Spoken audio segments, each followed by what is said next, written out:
Assalamualaikum warahmatullahi wabarakatuh. Hari ini kami akan membentangkan tentang perlembagaan sebagai tapak integrasi dan wahana etika dan peradaban di Malaysia. Assalamualaikum warahmatullahi wabarakatuh. Nama saya Nur Azmin Irdan bin Jamlin. Saya daripada grup CTU 152 2A12. Hari ini saya akan membentangkan tentang sejarah, definisi, konsep dan perlembagaan. Okey, yang pertama, perlembagaan. Perlembagaan adalah kumpulan peraturan berkaitan pentadbiran sesebuah negara. Perlembagaan mencipta 3 institusi pentadbiran negara, iaitu yang pertama ialah Badan Perundangan, Badan Eksekutif dan Badan Kehakiman. Perlembagaan mempunyai peruntukan berkaitan kuasa dan peranan 3 institusi tersebut.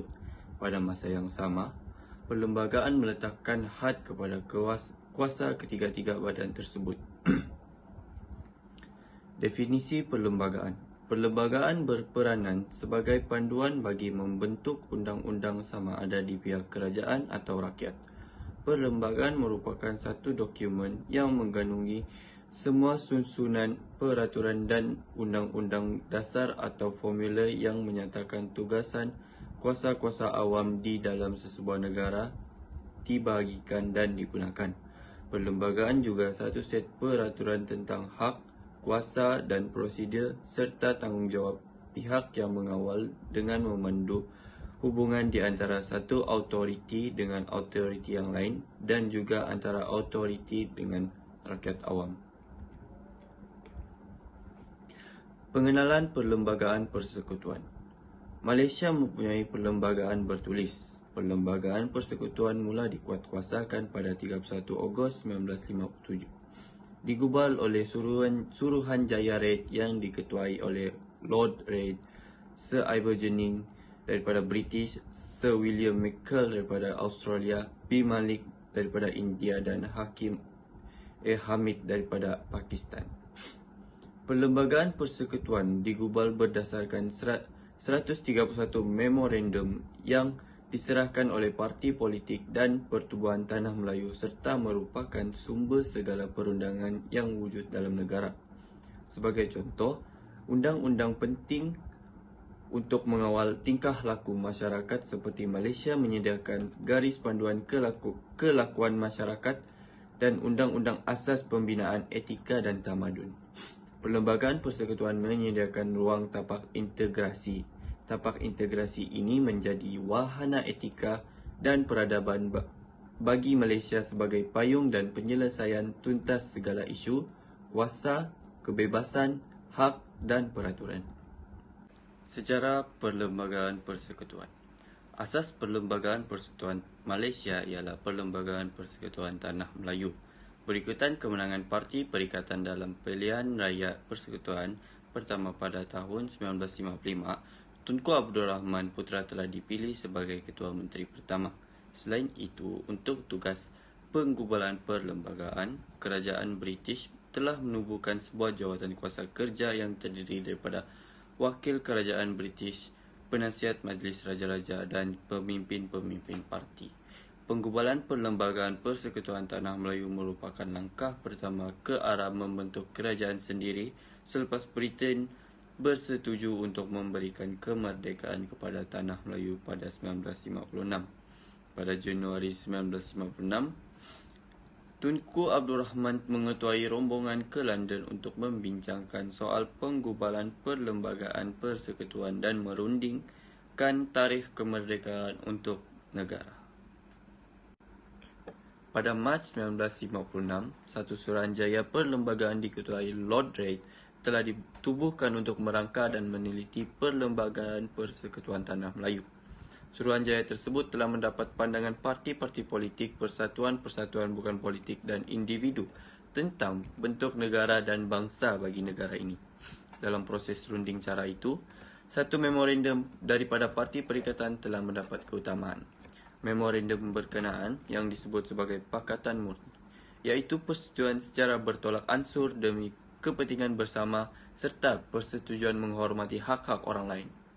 Menyentuh 5 perkara utama iaitu kedudukan Raja-Raja Melayu, kedudukan agama Islam, kedudukan bahasa Melayu, kedudukan istimewa orang Melayu dan kerakyatan sama rata. Perlembagaan yang digubal Suruhanjaya Rakyat ini diktiraf Jawatan Kuasa Kerja sebagai Perlembagaan Persekutuan Tanah Melayu mulai tarikh kemerdekaan negara iaitu pada 31 Ogos 1957. Apabila Sabah dan Sarawak menyertai Persekutuan Tanah Melayu pada 1963, beberapa peruntukan perlembagaan persekutuan telah dipindah dan nama negara ditukar kepada Malaysia. Seterusnya, garis waktu penggubalan perlembagaan persekutuan. Yang pertama, undang-undang sebelum kedatangan penjajah. Yang antaranya ialah Adat Temenggung daripada Perak yang berunsurkan pembalasan dan undang-undangnya lebih tegas. Adat Pepati iaitu undang-undang jenayah lebih bersifat pemulihan dan menyedarkan masyarakat. Yang kedua ialah pengenalan Malayan Union pada tahun 1946 merupakan usaha British untuk menghapuskan negara dan bangsa yang telah dibina sejak zaman Kesultanan Melayu Melaka. Yang ketiga ialah Persekutuan Tanah Melayu pada 1948. Sebuah jawatan kuasa kerja dibentuk untuk merangka perjanjian Persekutuan Tanah Melayu. Yang keempat ialah kerjasama etnik, pilihan raya dan perikatan. Membincangkan peranan jawatan kuasa hubungan antara kaum dan mewujudkan perpaduan dan juga menyatakan usaha-usaha parti politik untuk mewujudkan perpaduan. Yang kelima, Suruhanjaya Perlembagaan atau lebih dikenali sebagai Suruhanjaya Red. Suruhanjaya Red membincangkan dan menyusun perlembagaan Persekutuan Tanah Melayu. Yang keenam, ada Jawatan Kuasa Kerja. Jawatan Kuasa Kerja ditubuhkan pada 25 Julai 1946 dan matlamat penubuhan Jawatan Kuasa Kerja ini adalah untuk membincangkan asas Perjanjian Persekutuan Tanah Melayu pada 1948. Dan yang terakhir ialah pengisytiharan perlembagaan. Draft Perlembagaan Persekutuan diterima dan diisytiharkan sebagai Perlembagaan Tanah Melayu pada 31 Ogos 1957. Seterusnya, perlembagaan dalam konteks Malaysia. Perlembagaan persekutuan adalah sebuah dokumen bertulis. Perlembagaan adalah juga simbol kemerdekaan dan kedaulatan negara. Di samping itu, perlembagaan menyediakan asas kenegaraan Malaysia. Perlembagaan direka bentuk atas kerangka asal tanah Melayu bersandarkan kepada sejarah, budaya dan amalan negara. Perlembagaan mengambil kira kepentingan semua komuniti yang membentuk bangsa bagi negara ini. Perlembagaan persekutuan berasaskan kontrak sosial. Perlembagaan persekutuan yang diluluskan melalui pengesahan undang-undang berasaskan kepada Perjanjian Persekutuan Tanah Melayu pada 1957. Perjanjian ini ditandatangani pada 5 Ogos 1957 oleh Wakil Yang Maha Mulia Baginda Queen dan Raja-Raja bagi negeri-negeri. Perlembagaan persekutuan ini adalah sebuah manifestasi kesetiakawanan, penerimaan dan persefahaman sehingga membentuk integrasi dalam kalangan komuniti. Persefahaman ini dianggap sebagai kontrak sosial demi kepentingan hak serta warisan asal negara. 6.2. Perlembagaan sebagai tiang seri dan tapak integrasi. Konsep dan maksud integrasi ialah sebuah ruang abstrak dan ruang nyata untuk pelbagai pihak dan kelompok masyarakat. Antara kelompok tersebut ialah etnik, agama, politik, badan bukan kerajaan dan yang berbeza etika dan peradaban. Integrasi wujud pada peringkat makro, pertengahan makro dan mikro. Ketertinggian perlembagaan persekutuan. Terdapat 3 badan kerajaan termasuk YDPA iaitu Perundangan, Kehakiman dan Eksekutif tertakluk kepada Perlembagaan Malaysia. Semua institusi di Malaysia tidak boleh mengatasi ketertinggian perlembagaan persekutuan. Undang-undang persekutuan atau negeri tentang suatu perkara boleh diisytiharkan tidak sah oleh mahkamah jika undang-undang itu bercanggah dengan perlembagaan persekutuan. Peranan perlembagaan sebagai tiang seri. Perlembagaan persekutuan diwujudkan agar jika terdapat suatu masalah, masyarakat hanya merujuk pada satu undang-undang yang sama agar tidak bercanggah antara satu sama lain, seperti yang diterangkan dalam pasal 152 perkara 3 dan perkara 11. Selain itu, perlembagaan persekutuan juga menjamin kestabilan politik dan sistem pentadbiran negara. Majlis Keselamatan Negara membolehkan pihak kerajaan mengisytiharkan kawasan keselamatan, menjelaskan kuasa-kuasa khas pasukan keselamatan di kawasan keselamatan, dan perkara-perkara berkaitan. Seterusnya, menjamin keselamatan dan kesejahteraan rakyat. Hak asasi rakyat seperti hak kebebasan bersuara dapat digunakan tetapi terikat kepada peruntukan akta hasutan dan beberapa akta lain. Akhir sekali, melindungi kepentingan kaum dengan menjamin keadilan sosial antara kaum. Assalamualaikum, nama saya Muhammad Faris bin Muhammad dari grup CTU 152 2A12. Saya akan menyambungkan pembentangan daripada Syafiq iaitu 6.2 tentang perlembagaan sebagai tiang seri dan tapak integrasi. Malayan antaranya Malayan Union. Malayan Union terdiri daripada 4 wakil Raja-Raja Melayu, 2 wakil UMNO dan 6 pegawai British yang bertanggungjawab merangkas sebuah perlembagaan baru yang boleh diterima oleh orang Melayu. British menubuhkan jawatan kuasa perundingan yang terdiri daripada orang Eropah, China dan India. 9 negeri Melayu terlibat di dalam persekutuan kecuali Singapura. Sultan-sultan diberi hak dan kuasa memerintah dengan nasihat Majlis Mesyuarat Kerajaan Negeri-Negeri dan Majlis Undangan Negeri. Orang Melayu diberi hak istimewa sebagai kaum Bumiputera dan mempunyai perwakilan terbesar dalam kerajaan persekutuan dan negeri. Kerjasama antara etnik ke arah kemerdekaan. Penubuhan Jawatan Kuasa Perhubungan Masyarakat 1949 CLC yang terdiri daripada pelbagai etnik telah berusaha menyelesaikan sesetengah masalah perundangan, terutamanya berkaitan perlembagaan politik dan ekonomi. Penubuhan Jawatan Kuasa Perhubungan Masyarakat ini ditubuhkan untuk membincangkan berbagai isu seperti kewarganegaraan dan kedudukan khas orang Melayu serta dasar pendidikan. Tokoh-tokoh yang menganggotai jawatan kuasa ini ialah Dato' On Jaafar, Dato' Abdul Wahab Abdul Aziz, Tun Tan Cheng Lock, Sisi Tan, EEC Turai Singgam. Selain itu, pilihan raya umum. Pilihan raya yang pertama bagi Persekutuan Tanah Melayu pada tahun 1955 iaitu memberi implikasi yang cukup besar kepada hubungan etnik di Malaysia. Berlaku kerjasama dan toleransi yang cukup kukuh antara orang Melayu. Perkara ini juga mengetepikan pandangan sempit perkauman dan bekerja ke arah menuntut kemerdekaan daripada penjajah. Tunku Abdul Rahman pada masa itu sebagai Perdana Menteri pertama membentuk kabinet yang terdiri daripada berbilang kaum, iaitu 6 orang Melayu, 3 orang Cina dan 1 orang India. Pemilihan kabinet ini menunjukkan satu kerjasama yang baik dengan pelantikan 3 orang Cina dan 1 orang India untuk memberikan keseimbangan etnik yang lebih diterima dalam Majlis Perundangan Persekutuan. Komposisi kabinet pertama ini menunjukkan bermulanya tapak integrasi.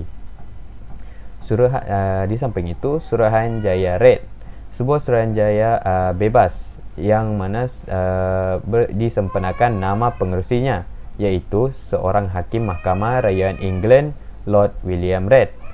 Terdiri daripada para ilmuwan dalam bidang perlembagaan, diperkenankan oleh Baginda Ratu dan Raja-Raja Melayu.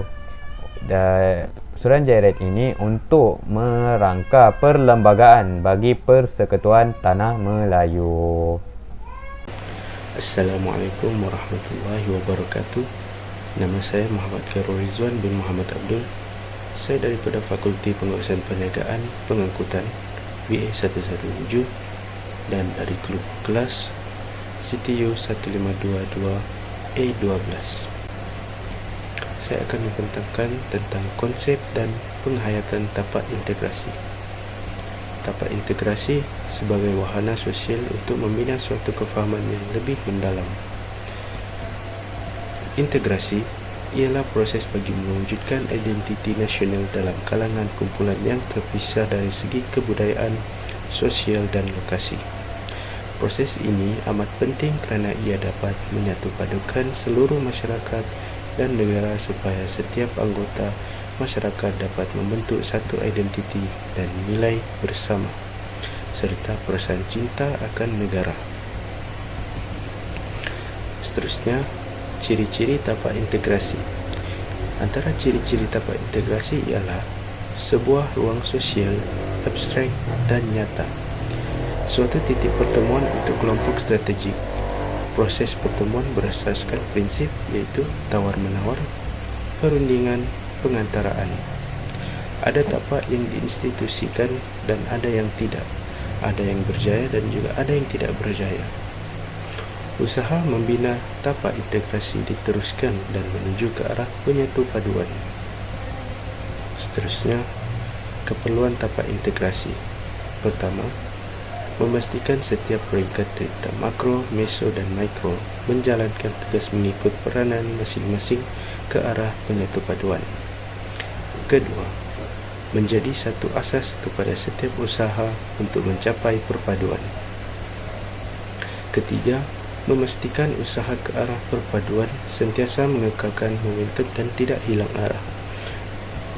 Keempat, mengurangkan jurang perbezaan antara kaum kerana masing-masing mempunyai peranan ke arah memupuk integrasi dan perpaduan. Memanfaatkan kepelbagaian masyarakat untuk mencapai kesatuan dan perpaduan. Seterusnya, 3 tahap tapak integrasi iaitu makro, meso, mikro. Makro iaitu dari atas ke bawah. Makro merupakan peranan kerajaan sebagai contoh perlembagaan persekutuan, rancangan Malaysia dan rukun tetangga. Ia bermatlamat mencapai perpaduan negara dengan memperbetulkan ketidakseimbangan sosioekonomi yang wujud antara kaum dan wilayah.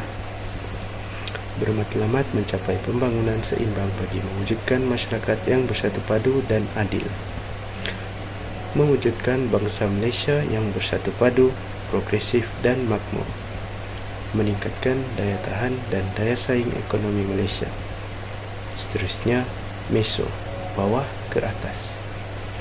Merupakan peranan NGO iaitu sebagai penagih habuan pembangunan.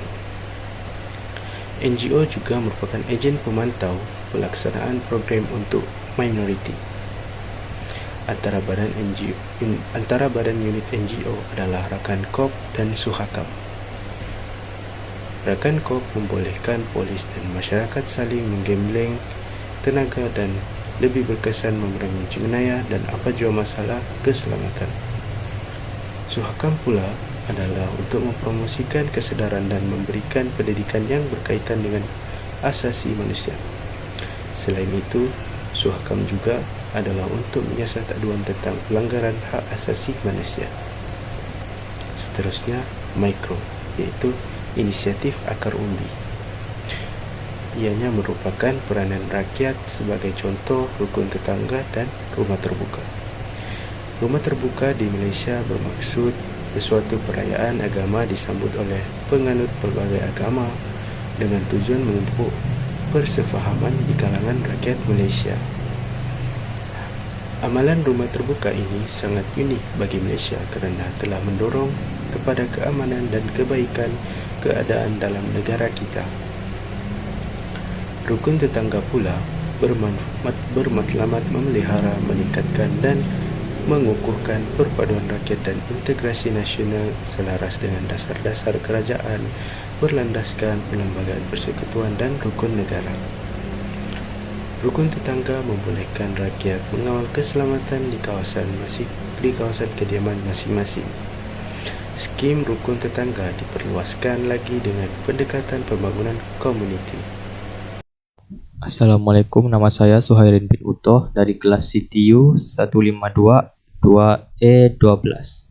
Hari ini saya akan membentangkan perlembagaan persekutuan, cabaran tafsiran semasa.